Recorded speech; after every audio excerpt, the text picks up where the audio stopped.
Falei pra ela deixar o like. Não, aí sobra pra mim, você não... Ei, peraí. Isso aqui é uma secretaria de universidade ou um hospital psiquiátrico? Pessoal, eu não tô entendendo nada. Vamos organizar essa discussão. Só deixar eu falar. Mas não é, não. É dele. muito Você que fácil. tem que deixar É falar. muito Um Você de vai- cada vez. Eu começo. Cristiane, é o seguinte, nós temos uma aluna desesperada atrás do certificado de conclusão de graduação. Mas qual o problema, Maria das Dores? É que tá faltando um certificado de conclusão do ensino médio. Ela disse que entregou, mas ninguém acha. O colégio fechou. E agora? Mais um documento que cria asas e desaparece, né, Diego Grande? E o problema, chefe, é que a moça tem prazo para fazer a inscrição do mestrado em Portugal. Inclusive, já veio com o advogado falando em processar a universidade. Esses alunos não entregam a documentação no prazo. A gente cobra durante anos, eles não estão nem aí. No final, a culpa é nossa, chefe. Peraí, Diego, você tem todo o processo documentado? Todo o processo, todo o processo. As cobranças de documentação, tudo com cópia. Justamente, as cobranças, tudo. E todos os documentos estão digitalizados e checados. Chefe, eu tenho tudo isso aqui em algum lugar. Em algum lugar. Eles devem ter sumido, desaparecido em algum lugar. Eu não diria desaparecido, chefe, eu diria em processo de verificação. Em processo de verificação que já tá levando meses, né, Diego? Inclusive, a moça está ameaçando a fazer um protesto em frente da porta da reitoria. Todo ano é a mesma coisa. A gente investe em processo, em treinamento, em tecnologia, mas não adianta. Aquele buraco negro que engole a documentação continua. Chefe, eu faço a minha parte. Pra escavar o buraco, né? Da tua vida, Só ninguém chama Diego. Stop! Nós vamos precisar chamar uma pessoa. Quem? Professor Morita, por favor, nos ajude. Ai, ai, Diego, Maria, Cristiano, e agora? O que nós vamos fazer? Bom, eu vou ensinar para vocês uma metodologia que eu tenho usado em empresas de diversos portes e diversos segmentos.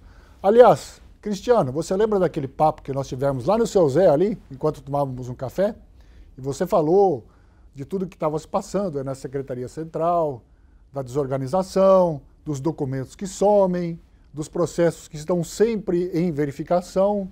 Então, como eu tinha te comentado algumas coisas sobre metodologia, eu acho legal a gente repassar, principalmente aí para o Diego e para a Maria. Vamos lá? Então vamos lá, Maria. Diego. Primeiro, eu queria passar para vocês, eu busquei, antes da gente falar em metodologia, em processos, nos S's que nós vamos falar de um conceito mais básico aqui, que é da empatia. Acredito eu que vocês já devem ter ouvido falar em empatia, mas deixa eu repassar de novo aqui. O que é empatia? Leia comigo aqui. Colocar-se no lugar da outra pessoa, buscando agir ou pensar da forma como ela pensaria ou agiria nas mesmas circunstâncias. A gente fala muito aqui em colocar-se no sapato das outras pessoas. No caso, a nossa aluna aqui. Vamos para a segunda definição. Aptidão para se identificar com o outro, sentindo o que ele sente, desejando o que ele deseja, aprendendo da maneira como ele aprende. E terceiro, identificação de um sujeito com o outro, quando alguém, através de suas próprias especulações ou sensações, coloca-se no lugar de outra pessoa tentando entendê-la. Então vamos lá. Será que nós estamos usando aí o princípio da empatia com a nossa aluna? Olha ela aqui, ó.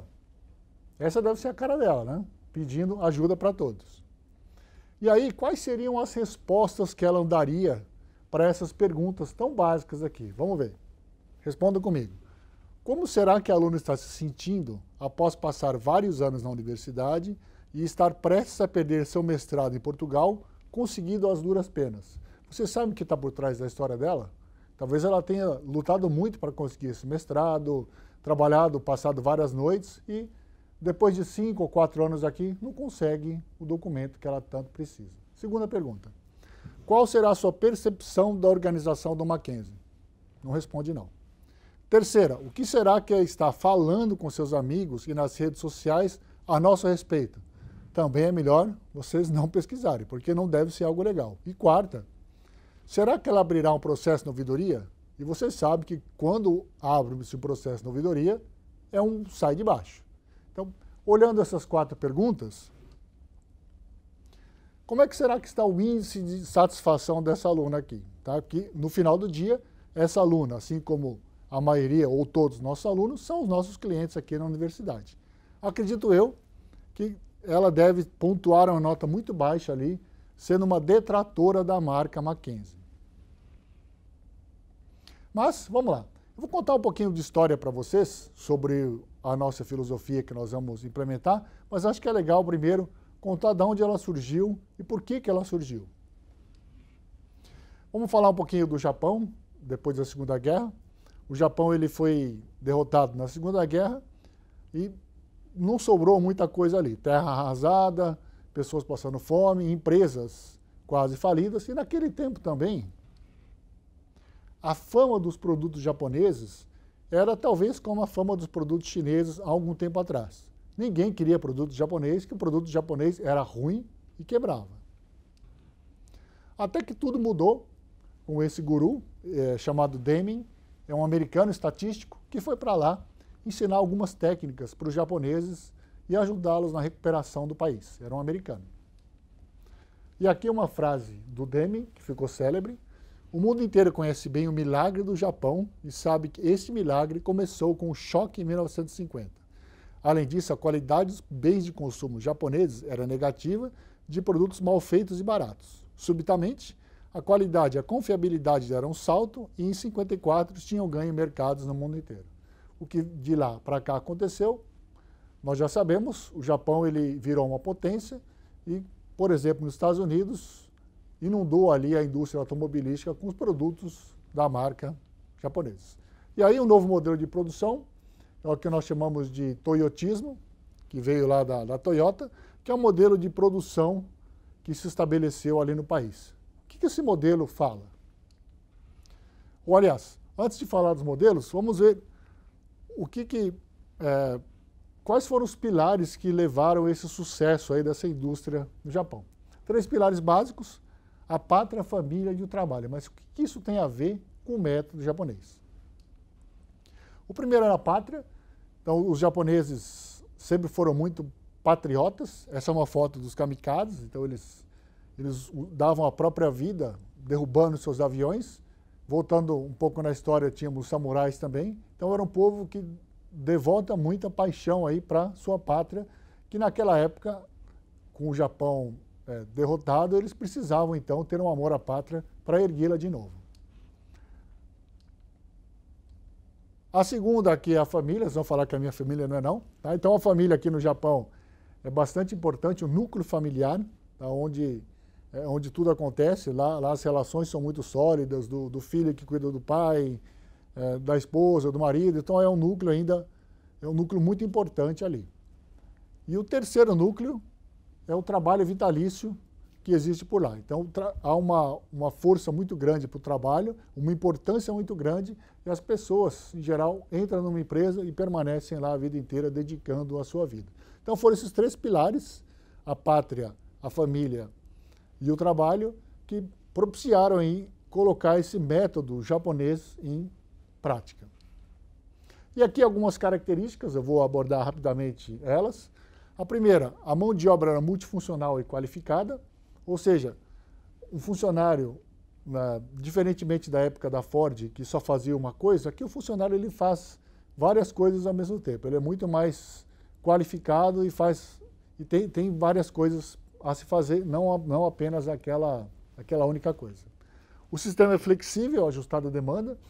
Então, à medida que os pedidos vão chegando, a produção vai sendo feita. Tá? Como quando você vai comprar um computador da Dell, quem já comprou, você coloca o seu pedido no computador e aí então ele começa a produzir esse computador. Poucos estoques de vários fornecedores, então o de cima está ligado com o de baixo. O Japão não tinha muito dinheiro, então não tinha muito dinheiro para investir em estoques. Então ele só começava a produzir quando o pedido chegava do cliente. Como ele não tinha dinheiro para fazer estoque, ele confiava nos fornecedores para entregar a matéria-prima bem no momento que ele precisasse. Com isso, ele diminuía os estoques e diminuía o dinheiro necessário para produzir os produtos. Controle visual em todas as etapas. Nós veremos aqui, isso é bastante aplicado no nosso método, onde eu consigo, só de bater o olho, saber se aquele produto ou aquele processo está com defeito ou não. Então, é muito fácil eu visualizar a qualidade, ou seja, uma qualidade visual. Qualidade total, que eu já tinha colocado.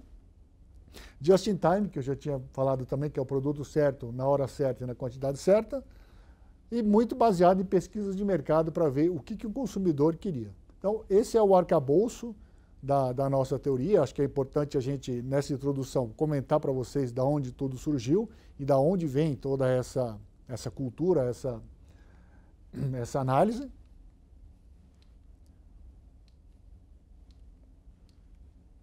E aí, para fechar, o nosso método nós chamaremos de 5S, ou 5 sensos. Então, Maria, Diego, facinho. Primeiro S, Seiri. Segundo S, Seiton. Terceiro S, Seiso. Quarto S, Seiketsu. 5S, Shitsuke. Tranquilinho, né? Primeiro S, utilização. Segundo S, ordenação. Terceiro, limpeza. Quarto, padronização. E quinto, autodisciplina. Eu acho que agora está facinho. Entenderam? Mas calma, Maria. Calma, Diego. Eu vou explicar cada item, cada um dos sensos de maneira bem detalhada. Agora era só para vocês terem uma ideia e ajudarem o Cristiano aí a organizar a nossa Secretaria Central. E, por favor, acharem os documentos da nossa aluna.